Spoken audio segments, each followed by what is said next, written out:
올해부터 검경 수사권 조정으로 경찰의 수사권이 강화됐습니다. 경찰에서 당사자가 특정이 안 된다, 상대방 가해자가 누군지 모르겠다, 수사 중지 결정을 해버리더라고요.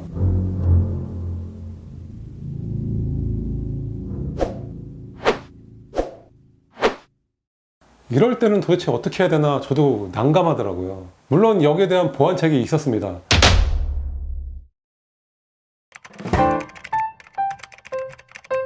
안녕하세요, 이정현 변호사입니다.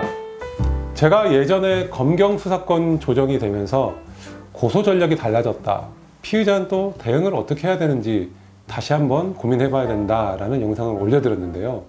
그 후로 벌써 5개월이나 흘렀습니다.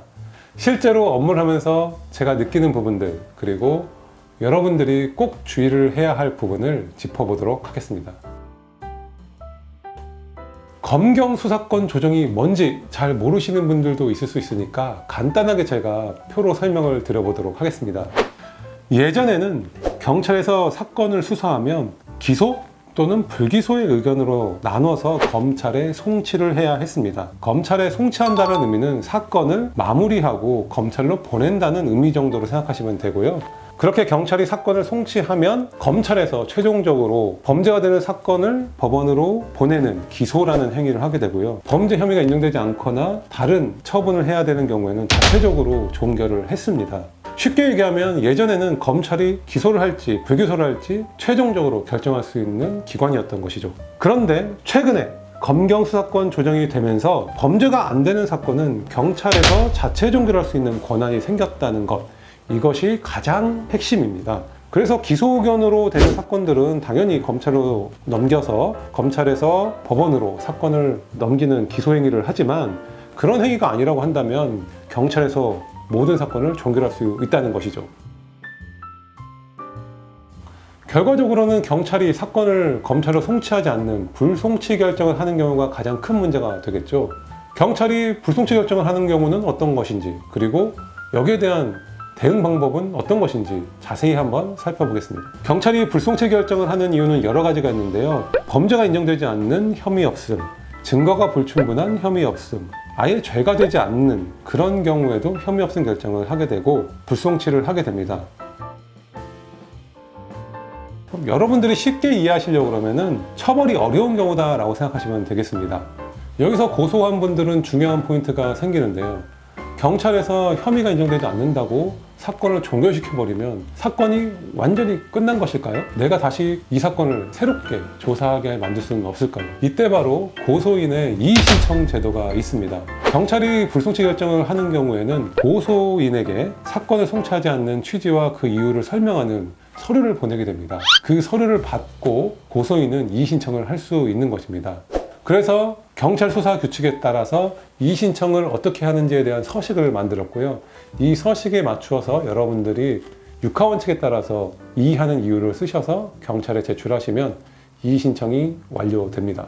이의신청을 할 때는 1차적으로 경찰에서 혐의 없다, 어떤 죄가 인정되지 않는다, 이런 판단을 한 것이기 때문에 법리적으로 치열하게 다퉈야 될 부분은 있습니다. 그래서 일반인인 여러분께서 작성하기 쉽지는 않을 수 있는데, 이런 경우에는 여러분들이 변호사의 도움이나 다른 법률 전문가의 도움을 받는 것이 필요하지 않을까 싶습니다.